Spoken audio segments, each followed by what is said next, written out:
at least people know the word. That's the start.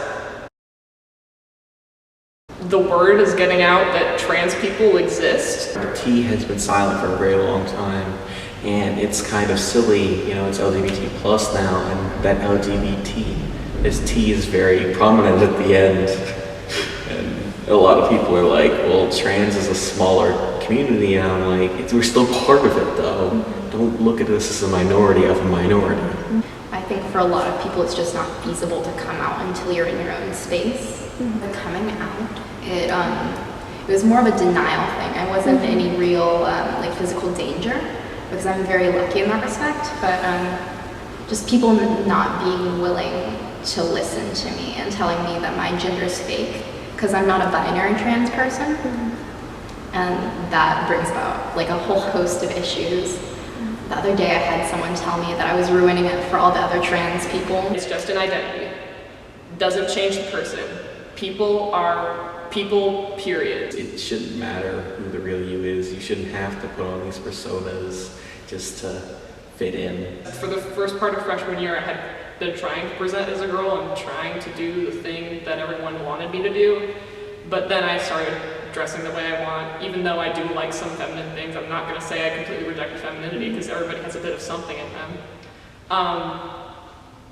But I started dressing the way I wanted to try and get people to say, hey, that looks like a boy. So if people didn't know me, they'd say, hello, sir, or something like that. I knew that would sound nice, so I got really excited.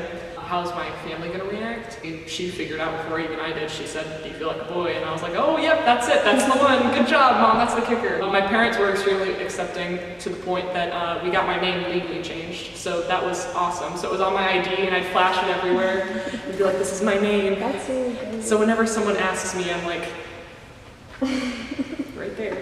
Feels very satisfying, like a long fought battle that's finally over. You know, there were losses, there was time wasted, but at the end you do achieve something. With the whole bathroom debate, like that's something that a lot of people don't understand, is how terrifying it is for trans people. In the bathroom I had the absolute living crap beat out of me, and that was interesting, but I came home with bruises and bloody nose, black eye, and my parents were like, what happened? I'm like, oh, I just got into a fight, and I was fighting my own battles at that time. Don't be afraid. There will be whiplash, there will be consequences as for every action, but don't be afraid. Go at it with a good attitude and go at it headstrong, because people will throw everything they have at you, and you have to be able to stand there and take it and keep going. Use this, for example, a church, a place where I come for safety. Its walls will never break, for they are not physical. They are emotional, they are spiritual, they are walls that cannot be broken. And that's something, there's a lot of damage done to those walls, but they're not broken. I mean, it's like people who have scars, they heal over time, yes, but they're still there. Crimes can happen to anybody, and it's like, I've just got one more thing that, you know, can potentially make me a target. How many more of us are they gonna kill before somebody does something? If someone went out and shot up your neighborhood, all these people that you love and care about and know, they're gone now. You would cry for days, you would be sad, you would be feeling an aching feeling of longing that can never be filled. And that's how I tell people, look at it as they're humans, they're not a different species. It's not just a regular shooting, it's a hate crime. If you kill somebody, you kill somebody. It's not just in the extremists of terrorism, it's everyday life, period. Less comments and more like a culture of hate. I feel like when your friends are making those lame SJW jokes, you just be like, hey, that's not funny.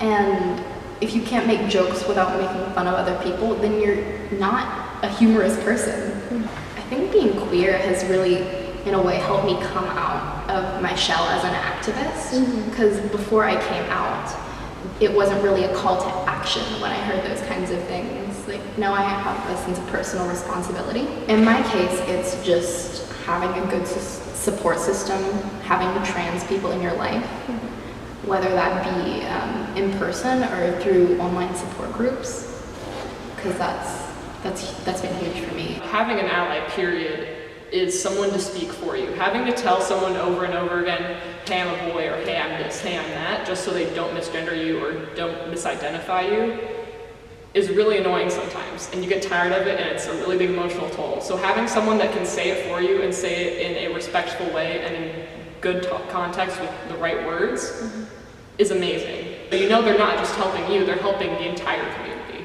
Pronouns are probably the most important thing ever. It can either make a person's day or ruin it. If anything, always ask for pronouns. Do you like he, him? Do you like they, them? Do you like she, her? Reach out to some organization that is LGBT oriented and get education from them, get it from the source. Look out for each other overall, you know, like we've all got things that can make us potential victims or potential heroes. If you see something, say something. But if you're a straight alliance sticking up for them, expect hatred to follow, but know you must have self-pride on that, because you're helping someone who is already facing what you're facing tenfold.